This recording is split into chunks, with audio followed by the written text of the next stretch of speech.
राजधानी भोपाल में 2 दिवसीय युवा विधायक सम्मेलन की शुरुआत हो गई है। इस सम्मेलन में मध्य प्रदेश, राजस्थान और छत्तीसगढ़ के 45 वर्ष से कम आयु के 43 युवा को विधायक शामिल हुए हैं। पहले दिन लोकतंत्र को मजबूत बनाने और नागरिकों को भागीदारी बढ़ाने में युवाओं की भूमिका पर चर्चा हुई थी। उद्घाटन सत्र को संबोधित करते हुए मुख्यमंत्री डॉक्टर मोहन यादव ने कहा कि भारतीय लोकतंत्र किसी पश्चिमी मॉडल की नकल नहीं है, बल्कि ये हमारी अपनी सभ्यता, परंपरा और सांस्कृतिक मूल्यों से विकसित हुआ है। उन्होंने कहा कि लोकतंत्र केवल शासन चलाने की व्यवस्था नहीं, बल्कि समाज के मूल्यों और नागरिकों की सक्रिय भागीदारी से जुड़ी एक व्यापक प्रणाली है।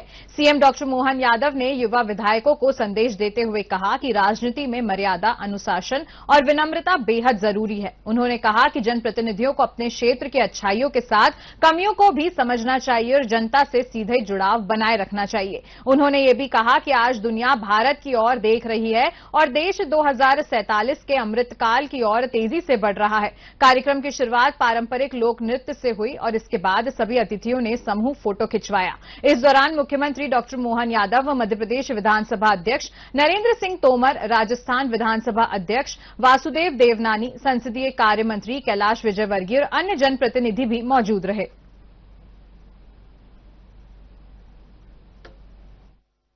मैं लोग के साथ मध्य प्रदेश और देश का संदर्भ अगर देखता हूं तो हमारा ये आधुनिक समय का लोकतांत्रिक जो स्वरूप दिखाई देता है, कई अर्थ में कभी कभी गलत फहमी में भी हम मान लेते कि यूरोपीय देशों से, पश्चिमी देशों से आता है। मूलतः ये हमारा अपना नैसर्गिक गुण है और ये नैसर्गिक गुण युगों युगों से है। आज भी दुनिया का कोई ऐसा देश नहीं है जो इतनी परस्पर विविधता के बावजूद भी अनेकता में एकता, भारत की विशेषता, ये जो लक्षण दिखाई देता है, मत भिन्नता की भी हमारी पुरानी परंपरा है और ऐसा कोई देश नहीं है कि मत भिन्नता को भी विचारों की शक्ति से बार बार पूरे देश को परिवर्तित कर दे। ऐसे कई दौर के अंदर भारत ने अपने अतीत के काल को देखा होगा। एक समय आया 2500 साल पहले गौतम बुद्ध के विचारों के कारण से पूरा देश एक अलग दौर में चला गया। दुनिया के अंदर आज भी बौद्ध देश की जो पहचान है वो हमारे विचारों की प्रवाह के कारण से ही थी। महात्मा बुद्ध ने वैसे तो भगवान विष्णु के अवतार उनको भी मान लिया, लेकिन 1400 साल पहले शंकराचार्य खड़े हुए, उन्होंने फिर विचारों की परंपरा से पूरे देश को बदल दिया।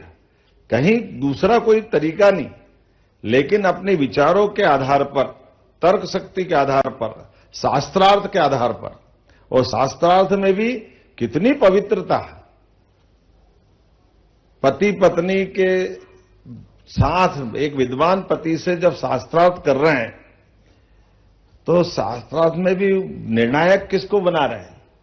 उनकी पत्नी विदुषी को, कि कोई बात नहीं, हम दो ही शास्त्रार्थ करेंगे, लेकिन निर्णायक कौन बनेगा? जिससे विरोधी दल का जो जिससे शास्त्रार्थ कर रहे हैं उनकी पत्नी को निर्णायक बना रहे हैं, और वो भी निर्णय देने में कितनी पवित्रता का। तो ये उनकी जड़ें भारत से जुड़ी हुई है।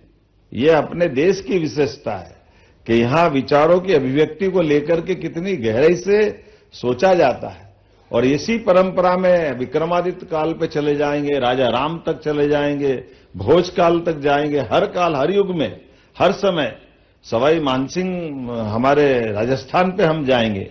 और ये उनके लिए नहीं, महाराणा प्रताप से लेकर सभी लोगों ने अपने मूल्यों को लेकर के, देश की आवश्यकताओं को लेकर के, देश की काल परिस्थिति को लेकर के, और इसीलिए जब अंग्रेज देश छोड़ के जा रहे थे तो उन्होंने बहुत सारे षड्यंत्र करके इतनी सारी रियासतों को फ्री कर दिया और ऐसा मान लिया था कि हमारे जाते ही, जैसे अफ्रीका और बाकी जगह उनने माना था, भारत में ऐसा हो जाएगा। लेकिन मुझे इस बात की प्रसन्नता है कि उनके तमाम षड्यंत्रों के बावजूद भी, भले ही देश का बंटवारा भी कर दिया उनने, लेकिन हमारे देश के अंदर लोकतंत्र की जड़ों की मजबूती थी कि आज हम अपने इस देश के, दुनिया के सबसे बड़े लोकतांत्रिक देश के नाते से अपनी पहचान बना रहे हैं। आज विश्व की महाशक्तियों में हमारा स्थान है, लेकिन इस स्थान में हमारे लोकतंत्र की विशेषता कैसी है, दूसरे लोकतंत्र वाले भी हमसे सीख रहे हैं। ऐसे में युवा विधायकों को लेकर के माननीय कैलाश जी भाई साहब ने कहा है कि हम चुने हुए जनप्रतिनिधि हैं और लंबी विरासत है, उस विरासत के लोकतंत्र को गौरवान्वित करने के लिए हमारी दोहरी जवाबदारी भी है। आप भाग्यशाली हैं कि आप कम उम्र में आ गए, अच्छी बात है, लेकिन इसके आधार आप भी जानते हैं कि जनता के साथ हमारा संबंध कैसा बना रहे, जनता के बीच में बने रहने के लिए हमारे अपने कार्यक्षेत्र विधानसभा के दरमियान भी हमारी भूमिका है, जिले के अंदर भी हमारी भूमिका है और वहां के आधार पर उन विषयों को लेकर के आप लगातार जनता के दिलों पे राज करते रहें, लेकिन विनम्रता को भी धारण करके रखें, वहां की अच्छाई को भी समझे, कमजोरी को भी समझे, अपनी जगह वहां भी बनाए और इस लोकतंत्र के पावन मंदिर को भी सुशोभित करे।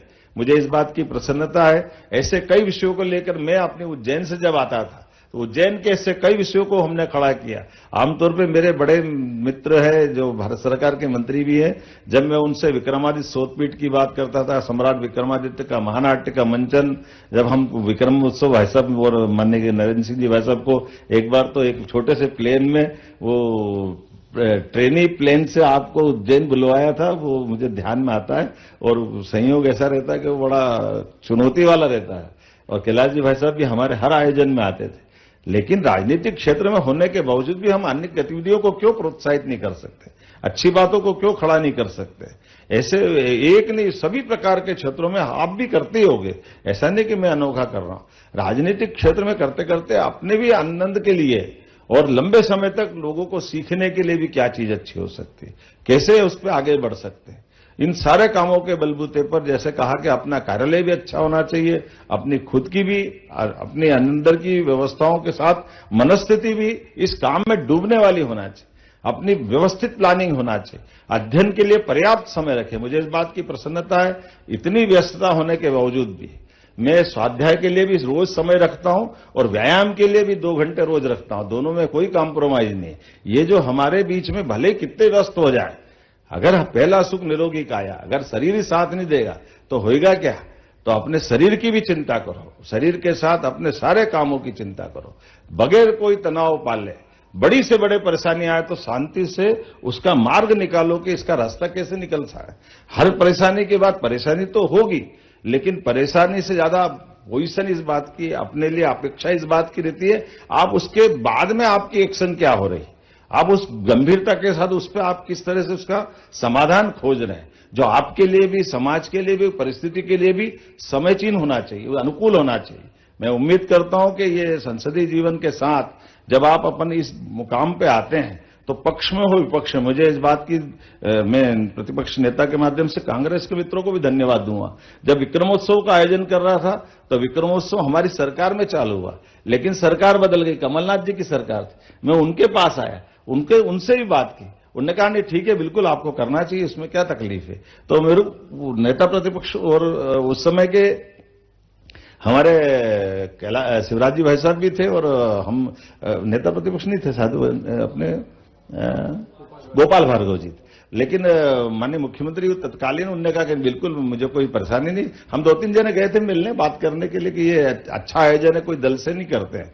ऐसे सभी मामलों में लगातार हम अपने अपने क्षेत्र में जब हम काम करें, लेकिन ये बात भी सही है कि हमको अपने इस कामों के साथ करते करते लंबे समय तक अपने परिवार के लिए भी निजी रूप से जरूर ध्यान रखना चाहिए।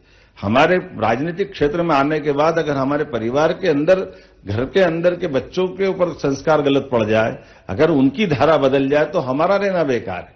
इसलिए ये बैलेंस भी हमको करने की आवश्यकता है और उतनी ही हमारी सारी चीजों में मर्यादा की आवश्यकता भी है।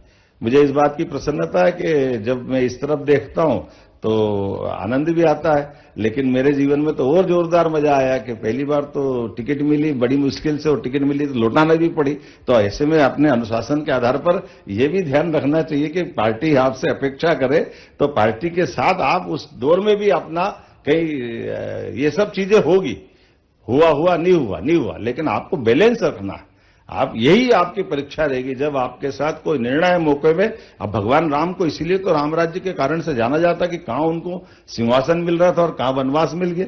लेकिन ये हमारे लिए भी तो सीखने समझने की बात है कि भगवान हमारे आदर्श इसीलिए कि हम आज के दौर में उनके अच्छी बातों को कैसे धारण करें, उन सारी बातों को कैसे सीखें। भारतवासी हैं, और हम सबको इस बात का गर्व है कि भारत दुनिया का बड़ा लोकतंत्र है। हम सबका सौभाग्य है कि लोकतंत्र की रीति नीति, व्यापकता, विशालता, मर्यादा हमारे पूर्वजों ने बखूबी हमारे देश में रोपी है और हम सब उस विचारधारा के, उस यात्रा के सहभागी भी हैं, पथिक भी हैं और इस विरासत को न सिर्फ हमें अक्षुण्ण रखना है, इस विरासत को और निरंतर आगे बढ़ाने में हमारी क्या भूमिका हो सकती है, इस दृष्टि से हम सब लोगों को अपनी यात्रा को आगे बढ़ाना है और अपनी भूमिका का निर्वहन करना है। लोकतंत्र में काम करने के अनेक क्षेत्र हैं, लेकिन नेतृत्व करने वाला जो क्षेत्र है वो प्रमुख रूप से राजनीति का क्षेत्र है, सार्वजनिक जीवन का क्षेत्र है। क्योंकि लोकतंत्र में राजनीति ही यह सुनिश्चित करती है कि प्रदेश के, देश के विकास की दिशा क्या हो। राजनीति ही योजना बनाती है, राजनीति के नेतृत्व में ही कार्यपालिका के द्वारा उसका क्रियान्वयन किया जाता है। तो स्वाभाविक रूप से अगर हम देखें तो सबसे अधिक जवाबदारी राजनीतिक क्षेत्र में काम करने वाले कार्यकर्ताओं की ही लोकतंत्र को मजबूत बनाने की होती है। हम जैसा व्यवहार करेंगे, हम जैसा प्लान करेंगे, वैसा ही देश आगे बढ़ेगा। यह हम सब लोगों की लोकतंत्र में भूमिका है।